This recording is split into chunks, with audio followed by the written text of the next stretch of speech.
حالات تمہارے کنٹرول سے باہر ہونے لگے، مشکلات سلجھائی نہیں جا رہی اور حالات میں بہتری آتی بھی نظر نہیں آ رہی۔ تمہارے ساتھ بالکل یہی ہو رہا ہے نا؟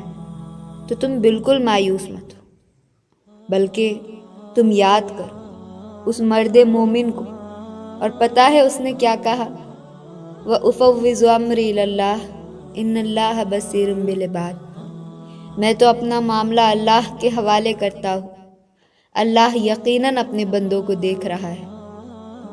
اس کی طرح ہمت کر کے، اپنی سخت جتنی کوشش کر کے اپنے معاملے کو اللہ کے سپرد کر دو۔ پتہ ہے وہ کون شخص تھا جس نے فرعون کی درباری ہونے کے باوجود ہمت جمع کر کے موسیٰ کے رب اور حقیقت کی طرف سب کی توجہ دلائی تھی؟ ان بتوں کی پرستش کرنے والے مشرکین کو اس نے اللہ کی طرف رجوع کرنے کی دعوت دی تھی، بنا سوچے کہ اس کے ساتھ کیا سلوک کیا جائے گا۔ اس نے فرعون کے خلاف جا کر اللہ کی مدد چاہی، اور پتہ ہے اس نے کیا کہا؟ وَأُفَوِّضُ أَمْرِي إِلَى اللَّهِ إِنَّ اللَّهَ بَصِيرٌ بِالْعِبَادِ۔ میں تو اپنا معاملہ اللہ کے حوالے کرتا ہوں، اللہ یقیناً اپنے بندوں کو دیکھ رہا ہے۔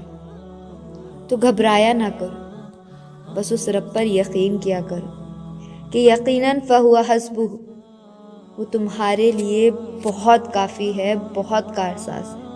اور تمہاری دعائیں تو اللہ پہلے ہی قبولیت کا حصہ بنا دیتا ہے، پھر تمہیں آزمائش میں ڈالتا ہے اس لیے کہ تم اللہ پر یقین رکھو کہ وہ کوئی چیز لیتا ہے تو اس کے بدلے بہترین دیتا ہے، اور وہ چیز جو تم سے لے لی گئی اللہ وہ بھی تو بہتر بنا کر دے سکتا ہے نا۔ اللہ کی دسترت میں تو کچھ ایسا نہیں جو ممکن نہ ہو۔ وہ تہجد تک لے کر ہی اس وجہ سے آتا ہے کہ اپنی من پسند عبادت سے تمہاری من پسند چیز تمہیں عطا کر سکے۔ جب تم یقین کامل رکھتے ہو، پھر وہ دینے کے اسباب اپنے آپ پیدا فرما دیتا ہے۔ اور یاد رکھو کہ اللہ نے قرآن میں خود کہا ہے کہ اللہ کی رحمت سے مایوس نہ ہونا۔ ہم انسان گناہ گار ہیں، کوئی بھی انسان کبھی بے گناہ نہیں ہو سکتا۔ گناہ ہونا ہمارے انسان ہونے کی نشانی ہے، لیکن پتہ ہے گناہ ہو جانا یہ ادھورا کام ہے۔ اس کی تکمیل کا لازمی امر اللہ سے معافی مانگنا ہے، توبہ کرنا اور اللہ سے رحمت کی امید باندھے رکھنا۔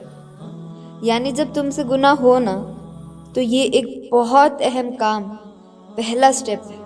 اس کے بعد معافی مانگنا تکمیلی سٹیپ ہے۔ سو اگر تم سے گناہ ہو رہے ہیں اور تمہیں لگ رہا ہے کہ تمہارے گناہ ہی تمہاری دعاؤں کے درمیان ہیں، ابلیس ضرور آ کے آپ کے برین واشنگ کا کام کریں گے کہ دیکھو تم کتنے گناہ گار ہو، تم تو اب اللہ کو منہ دکھانے کے قابل بھی نہیں رہے۔ غلط کہہ رہا ہوتا ہے، اس راہ کا راستہ دکھا رہا ہے وہ جس پر وہ خود چلا تھا۔ آپ نے اس کے جال میں نہیں پھنسنا۔